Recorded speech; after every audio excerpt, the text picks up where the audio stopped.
A paz, queridos. Feliz e o pastor ter citado o tema da minha mensagem na oração. Somos eternos. Amém? Eu gostaria de pedir aos irmãos para abrir a Bíblia no Evangelho segundo João.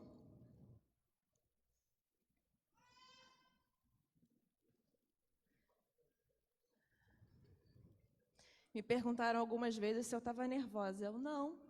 Passei a semana respirando por aparelhos, mas está tudo certo.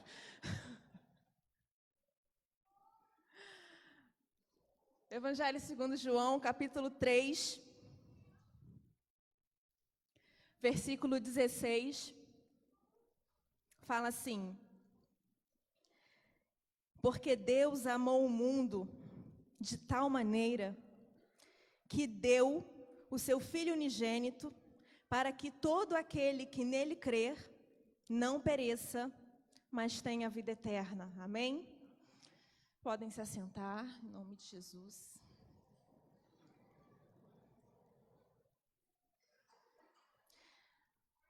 Porque Deus amou o mundo de uma tal maneira, Deus amou o mundo de uma tal forma, e quem está falando isso aqui nesse momento é o próprio Cristo.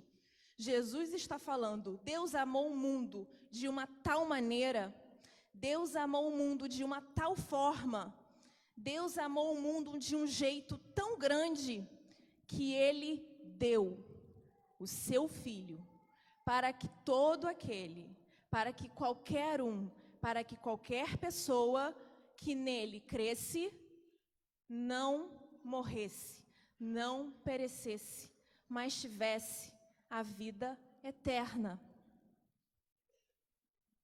Só que, como diz a sabedoria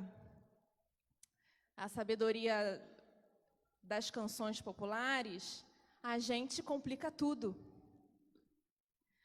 Deus, Ele deu o seu Filho para que quem cresce tivesse a vida eterna. E só. Ponto. É simples assim. Deus dá o Filho, você acredita e tem a vida eterna.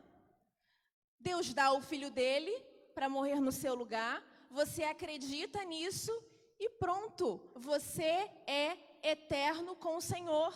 É só isso. Mas a humanidade, ao longo dos tempos, complicou tudo, distorceu tudo, bagunçou tudo. A Bíblia lá em Gênesis capítulo 1, versículo 1, começa assim: no princípio criou Deus os céus e a terra. A terra era sem forma e vazia, e o Espírito do Senhor se movia sobre a face das águas. E disse Deus: haja luz. E houve luz. E daí se segue os versículos seguintes, e Deus vai criando todas as coisas que estão à nossa volta. Deus vai criando a natureza. Deus cria a lua, as estrelas, o sol, o dia, a noite, a planta, os animais. E por último, antes do seu descanso, Deus cria o homem. Deus, ele forma do pó da terra, sopra nas narinas daquele boneco. Então, surge o primeiro homem, surge Adão, e logo em seguida da costela de Adão, Deus forma Eva e a gente tem a primeira família. E a partir daí, Adão e Eva começam a viver no paraíso, começam a viver num jardim no Éden. Infelizmente, são influenciados pelo mal, comem do fruto da árvore proibida, da árvore do conhecimento do bem e do mal, e, infelizmente, são convidados a se retirar do paraíso. E então, eles passam a viver nesse planeta que nós conhecemos como Terra, e são obrigados a trabalhar para o próprio sustento. São obrigados a suar, são obrigados a trabalhar, a ralar para ter o próprio sustento. E a partir daí, o homem começa a se distanciar de Deus. O homem começa a se distanciar de Deus. O homem começa a se afastar de Deus. As gerações vão vindo uma após a outra e cada vez mais os homens vão se afastando de Deus. Vão se afastando de Deus por causa das suas próprias opiniões, dos seus próprios conceitos, do que ele mesmo acha que é certo ou acha que é errado. As suas próprias opiniões, a maldade do seu próprio coração começa a afastar cada vez mais o homem do Senhor. E quando eu comecei a estudar essa mensagem, eu comecei a ler sobre essa questão do quando Jesus fala aqui que ele deu o seu Filho unigênito para que nós tivéssemos a vida eterna. Eu comecei eu tive uma curiosidade histórica. Por que essa necessidade que temos de vida eterna? Toda a humanidade tem necessidade de vida eterna. Toda a humanidade, desde sempre, desde Adão e Eva, nós temos uma necessidade de conhecimento o que acontece após a morte. E por conta disso, por conta dessa necessidade de saber o que é que tem lá do outro lado da vida, muitas histórias, muitas lendas, muitas filosofias são criadas, são inventadas ao longo da história. E 3 delas me chamaram bastante atenção. Eu estava estudando eu comecei a pesquisar sobre o Egito Antigo. As histórias que nós conhecemos a respeito dos faraós, que eram considerados, se consideravam e eram considerados como Deus. O faraó era um deus no Egito. E eu comecei a pesquisar essa questão da vida eterna nessa cultura egípcia antiga, na cultura do Egito Antigo, e eu aprendi, dentro da história deles, dentro da história do Egito Antigo, que como o faraó era considerado um deus, quando ele morria, ele era embalsamado, colocado naquelas tumbas, eles eram colocados dentro das pirâmides, a pirâmide era um grande túmulo, e dentro daquela pirâmide, dentro daquele recinto onde era colocado o corpo do faraó, as paredes internas eram todas revestidas de rituais. As paredes eram todas revestidas de textos, de caminhos, de trajetos. Era como se aquilo dali fosse um grande mapa. Acho que é a melhor palavra que define isso. As paredes internas das pirâmides eram grandes mapas. Era um mapa para conduzir Faraó à eternidade. E quando você estuda determinados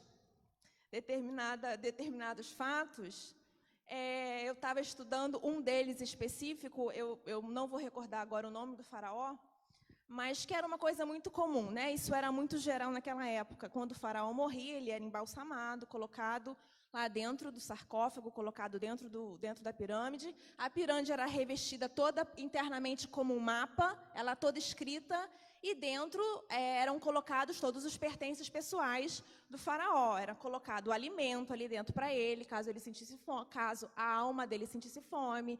Eram colocadas as melhores vestes, era colocadas o tesouro do faraó era colocado ali dentro. Ali dentro era colocado toda a armadura pessoal do faraó. Tudo o que o faraó precisasse para um combate era colocado ali dentro. E diz a lenda que a cada noite, a cada anoitecer, a cada pôr do sol, a alma do faraó se levantava, se alimentava, se vestia, se revestia daquela armadura que estava ali, observava os mapas à sua volta e ia para a batalha em conquista da eternidade. E enfrentava demônios e dragões e guerras e cavalheiros até chegar no trono do Deus Sol. Quando ele chegava no trono do Deus Sol, quando ele chegava lá, ele cumprimentava o Deus Sol, cheguei aqui, venci a batalha, então era a hora dele voltar para a tumba, porque durante o dia a alma dele não podia fazer nada. Então ele voltava para a tumba, e no dia seguinte, quando anoitecia, ele se alimentava, se revestia da armadura, olhava os mapas e enfrentava a mesma guerra até chegar ao trono do Deus Sol. Quando chegava ao trono do Deus Sol, era a hora dele voltar para a tumba. E no dia seguinte, quando o sol se punha, ele se alimentava, ele vestia suas roupas, ele pegava a couraça, ele olhava os mapas e ia para a guerra até chegar ao trono do Deus Sol.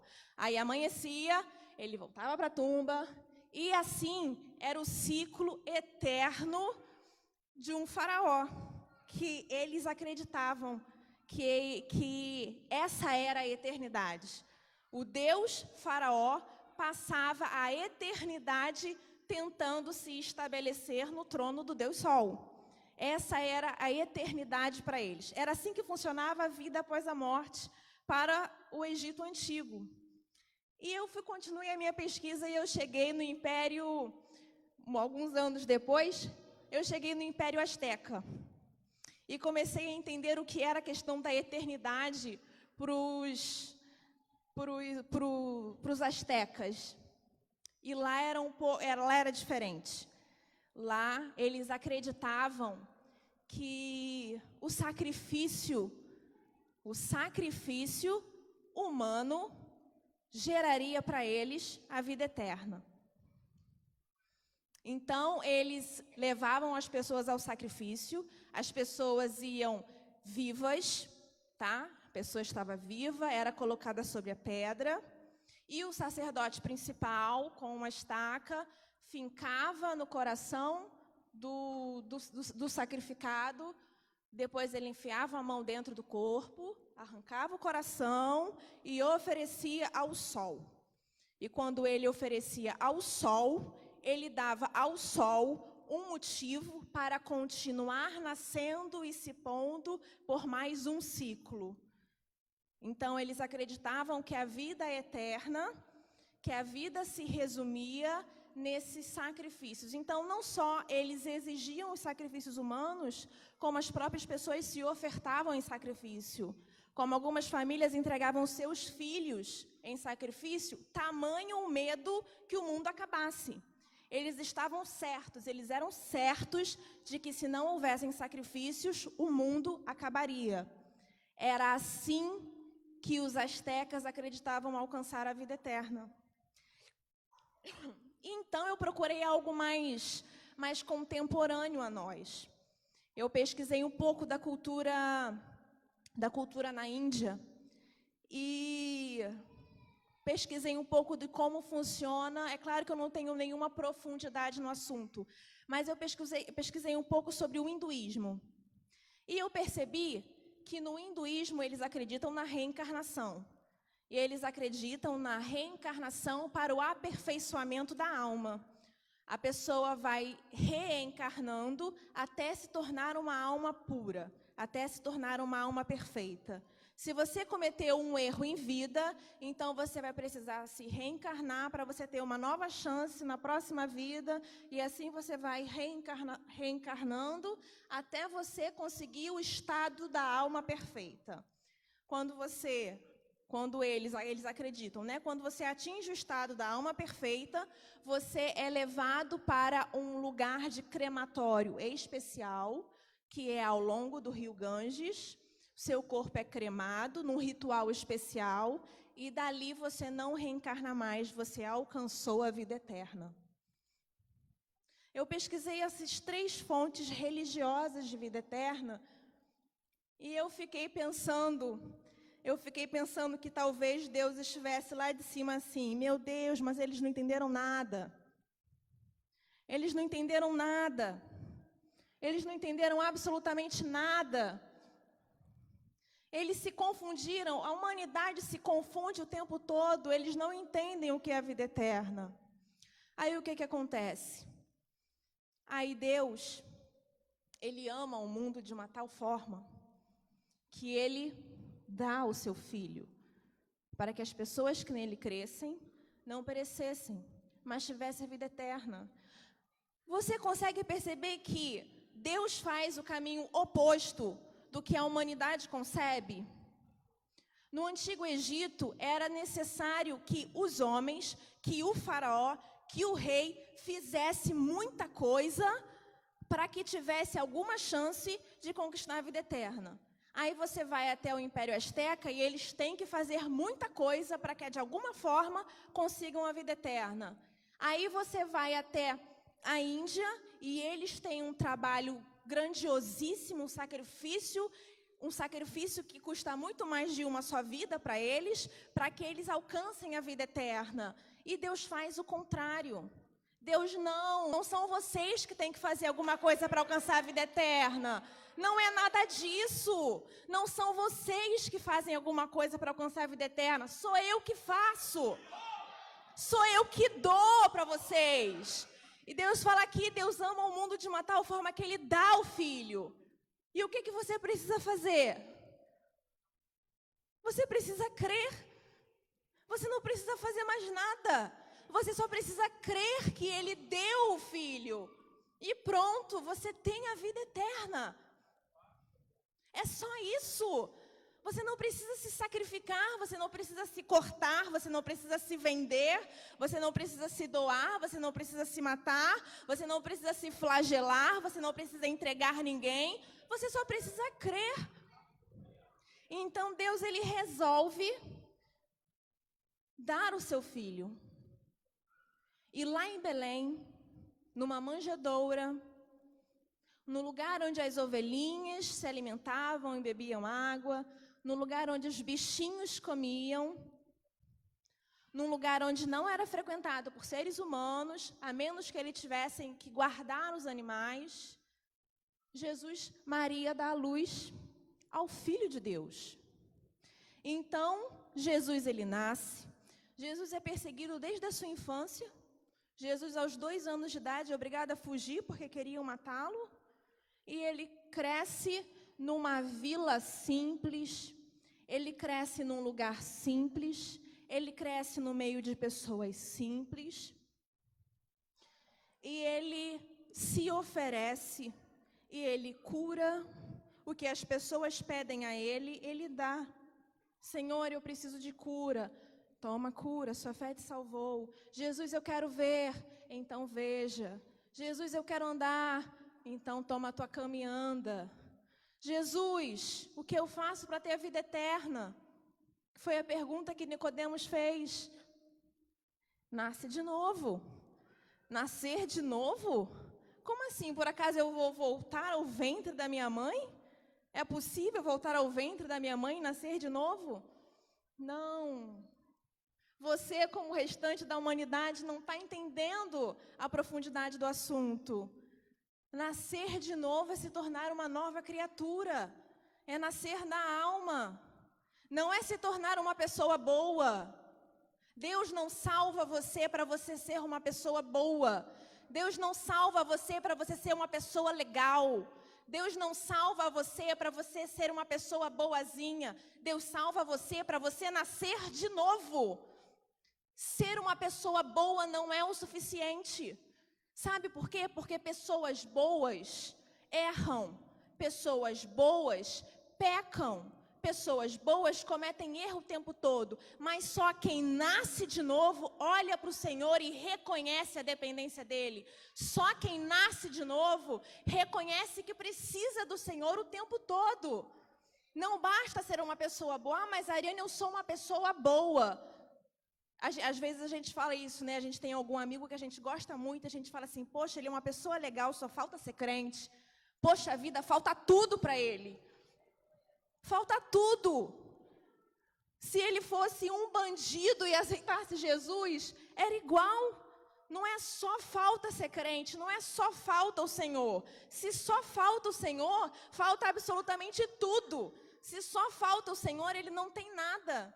Ser só uma pessoa boa, ser só uma pessoa legal, ser só uma pessoa, mas eu não roubo, né? Eu não mato, eu não furto, eu não pago propina, eu sou legal, eu sou do bem, eu ajudo as pessoas. Você entregou a sua vida ao Senhor? Não, ainda não. Então não está tudo bem com você. E a gente começa a entender que vida eterna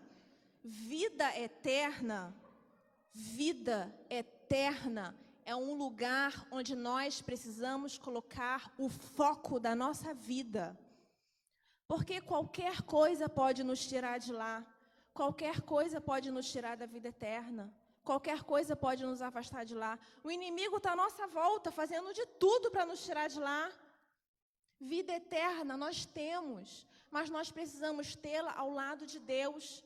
A humanidade nunca entendeu o que é vida eterna, até que o Senhor Jesus, depois de viver uma vida simples, depois de viver uma vida humilde, num lugar simples, numa vila simples, ele é traído. Ele é traído por um dos seus. Ele é traído por uma pessoa que andava lado a lado com ele. Ele é traído por uma pessoa que dividia o travesseiro com ele. Ele é traído por uma pessoa que andava com ele, que dormia com ele, que acordava com ele. Ele é simplesmente traído. E ele é vendido por 30 moedas. E eu fico pensando no que Jesus falou para Judas, quando Judas apareceu para entregá-lo.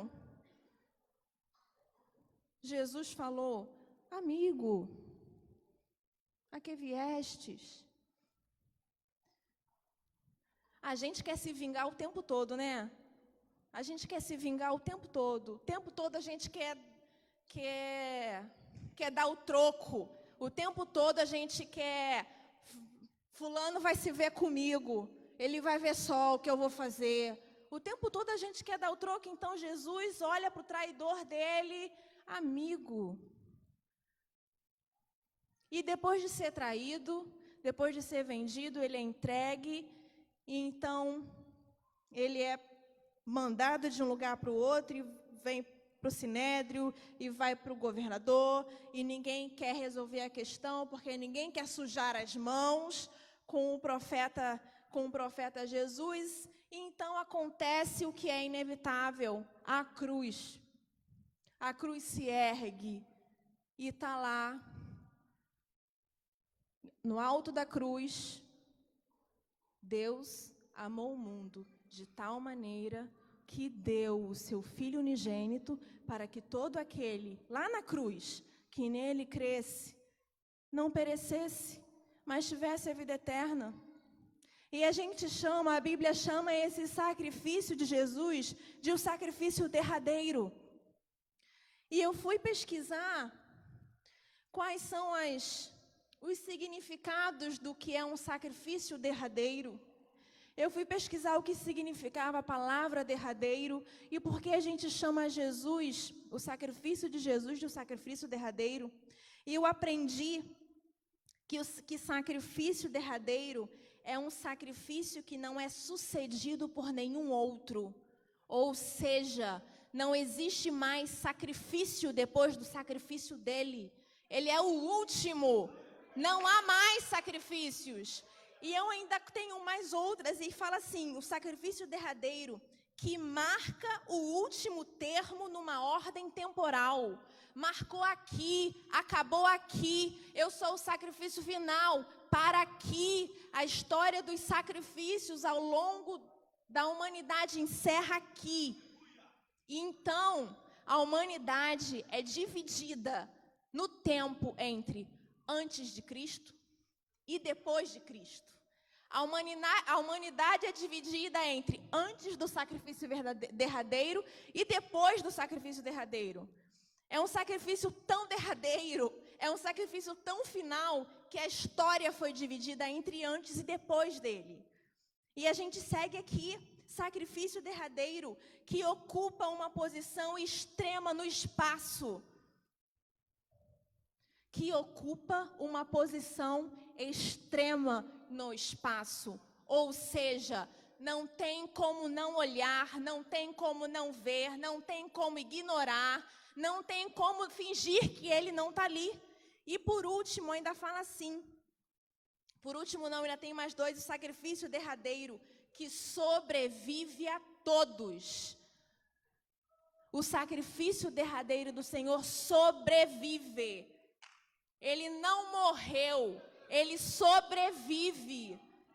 E por último, ainda fala assim: o sacrifício derradeiro, ele é final e decisivo. A decisão foi tomada. Não tem mais nada antes, não tem mais nada depois, não tem mapa em pirâmide para Faraó, não tem sacrifício humano no Azteca, não tem reencarnação, não tem nenhum alimento para um Deus qualquer. Acabou aqui o sacrifício derradeiro. E agora o que a gente precisa? Deus amou o mundo de uma tal maneira que ele deu o seu Filho para que todo aquele que nele crer não perecesse, mas tivesse a vida eterna.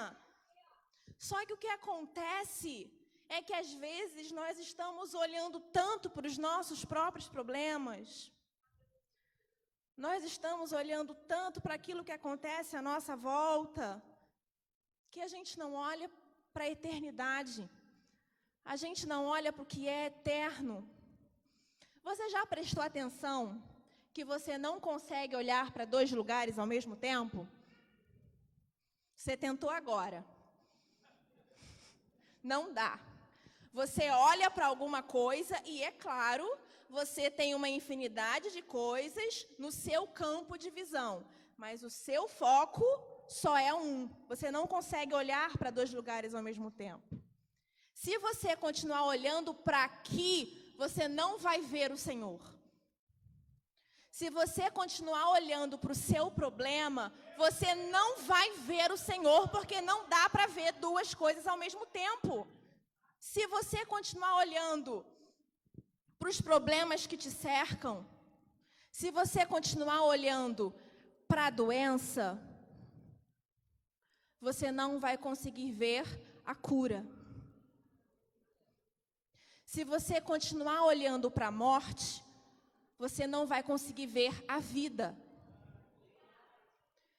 Se você continuar olhando para aquilo que você deve, você não vai conseguir olhar para aquele que pagou todas as coisas. Você não consegue olhar para duas coisas ao mesmo tempo. Quanto mais olhar para o que está embaixo, olhar para o que está em cima. Quando você esquecer daquilo que é terreno, quando você esquecer daquilo que está aqui na terra, daquilo que é passageiro, daquilo que vai passar, as dores vão passar, todas elas, todo tipo de dor vai passar, porque o Senhor falou que lá não tem choro, o choro vai ficar por aqui, a dor vai ficar por aqui. Então os nossos olhos precisam estar focados na eternidade, para que tudo isso que está aqui vire, a palavra que o pastor Osiel gosta muito, vire subproduto da minha visão. Quando eu vejo o Senhor, quando eu olho para o céu e vejo o Senhor, é claro que olhando para o céu, no meu campo de visão, eu continuo vendo o que está aqui na terra. Faz parte do meu campo de visão. Eu estou vendo que eu tenho problemas aqui.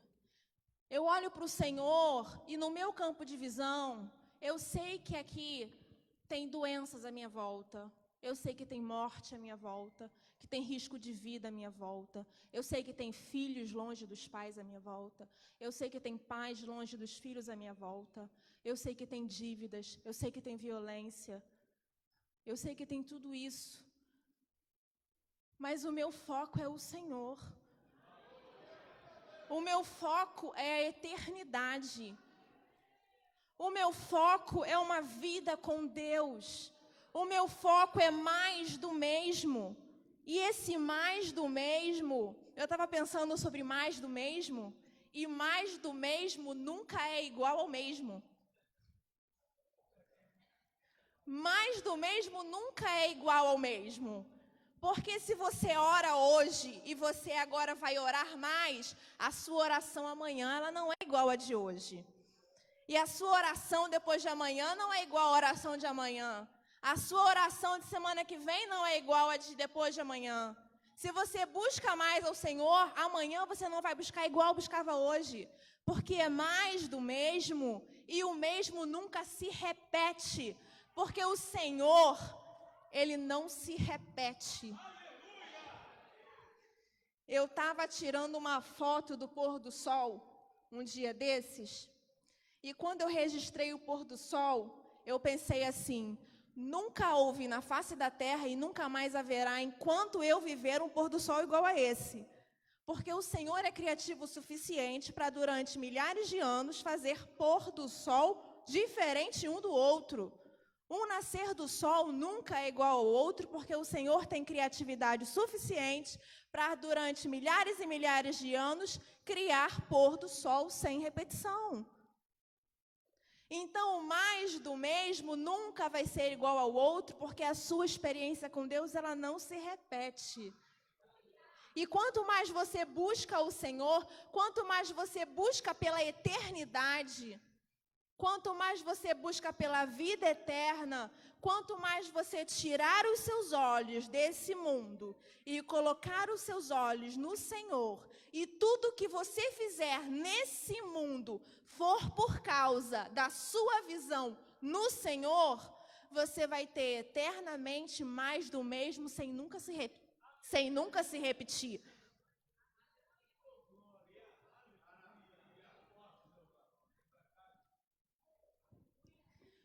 Porque Deus amou o mundo de uma tal maneira que Ele deu o seu Filho e você não precisa fazer mais nada. Sabe o que você precisa? Quando você aceita, ok, Deus, Ele amou o mundo de uma tal forma que Ele entregou o seu Filho para que eu cresça e por causa dessa minha fé, eu jamais perecesse. A partir do momento que você abraça essa oferta do Senhor, isso é uma oferta. O Senhor está oferecendo. O Senhor deu. Aceita quem quer. O Senhor, Ele ofereceu. Você aceita se você quiser. Acontece que quando você aceita, tem alguma coisa que acontece na sua vida, que acontece na vida de todo mundo que aceita, que é uma coisa que não dá para explicar. É uma coisa que não dá para explicar quando você aceita. Porque ao mesmo tempo que você só precisa crer, não precisa fazer mais nada, a partir do momento que você crê, você quer fazer um monte de coisa. E você quer começar a fazer um monte de coisa por causa do Senhor. Você quer fazer um monte de coisa porque você creu. Então, o que Deus fez na sua vida é algo tão maravilhoso. O que Deus faz na sua vida é algo tão bom que a primeira coisa que você faz é querer que o outro mude, é querer que o outro aceite, é pelo amor de Deus, aceita porque isso é muito bom. Vocês já perceberam, mais uma vez ao longo da história, eu gosto de história, que o Egito Antigo não existe mais? Se você for lá fazer uma visita ao Egito e você for visitar as pirâmides, elas estão todas vazias. Os mapas estão lá. Você quer fazer uma visita guiada, você quer entrar dentro de uma pirâmide, você vai ver os mapas, o guia da vida eterna está lá, para o faraó. Mas cadê o Egito Antigo? Cadê o faraó? Não sei onde está o faraó. Aí você vai aqui em cima, no México, procurar pelos astecas. E toda a preocupação dos astecas em manter a vida eterna, desesperadamente alimentando o sol. Cadê eles? Cadê a vida eterna dos astecas? Aí você vai para outros impérios. Aí você vai procurar Roma. Cadê o Império Romano? Aí você vai procurar a Grécia. Cadê o Império Grego? Aí você vai procurar os imperadores, os governantes ao longo da história. Cadê todo mundo? Cadê todos eles?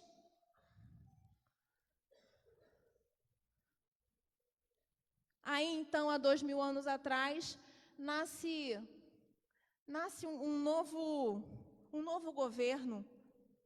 Tem 2000 anos que a igreja foi estabelecida. Cadê a igreja? Cadê a igreja?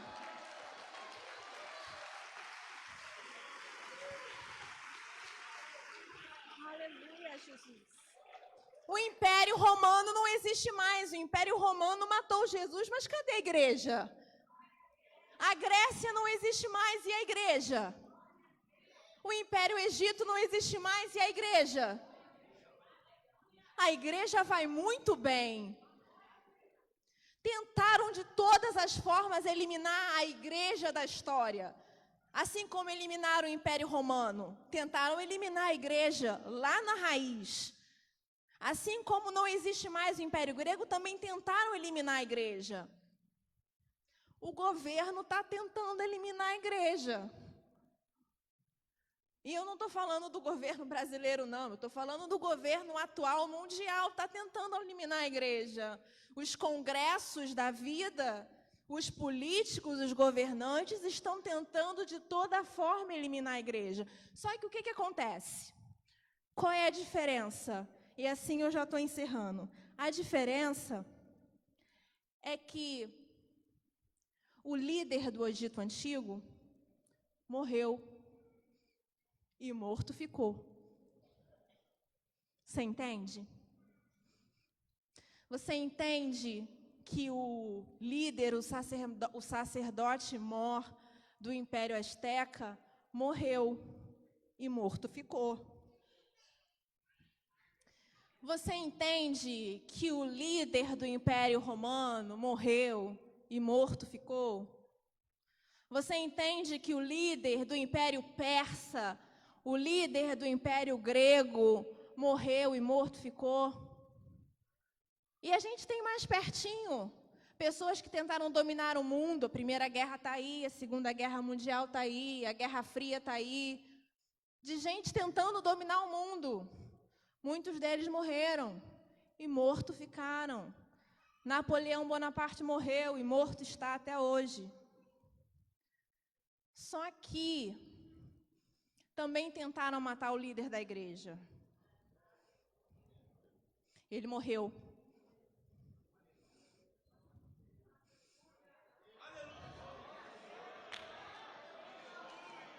Só que, vírgula, primeiro dia, segundo dia, terceiro dia. Então chega Maria no túmulo, o túmulo está aberto. Não tem ninguém no túmulo, o que aconteceu? O líder da igreja ressuscitou. O líder da igreja está vivo. Como é que destrói a igreja se o líder está vivo? Como é que destrói a igreja se o líder está de pé? Como é que destrói a igreja se o líder está sentado no trono? Como é que destrói a igreja? Como é que faz? Não dá para fazer isso. A igreja está de pé, porque o líder está vivo e o líder está de pé. E a gente precisa olhar para a eternidade, porque é lá que o líder está. O cabeça da igreja está na eternidade e é para lá que nós temos que olhar. É simples assim.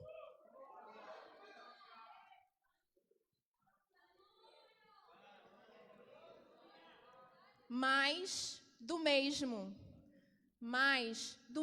Deus, mais do mesmo Jesus Cristo, mais do mesmo Espírito Santo e mais de um mesmo que nunca vai se repetir. O nosso líder, o nosso sacerdote, o nosso rei, o nosso Senhor, o nosso Pai, o nosso amado, Ele está vivo. E se mantivermos o nosso foco nele, se pararmos de olhar para as coisas dessa terra e olharmos para as coisas do alto, se tirarmos os nossos olhos dessa terra e olharmos para o Senhor, então o Senhor vai nos dar tudo o que precisamos nessa terra. Porque se você olha a terra e esquece o Senhor, você fica sem a terra e sem o Senhor. Mas se você olha para o Senhor, você tem o Senhor e você tem tudo o que Ele pode te oferecer, incluindo o principal de tudo. Porque Deus amou o mundo de uma tal maneira, de uma tal forma, que Ele deu o seu Filho, para que todo aquele que nele cresce, não perecesse, mas tivesse a vida eterna. Amém.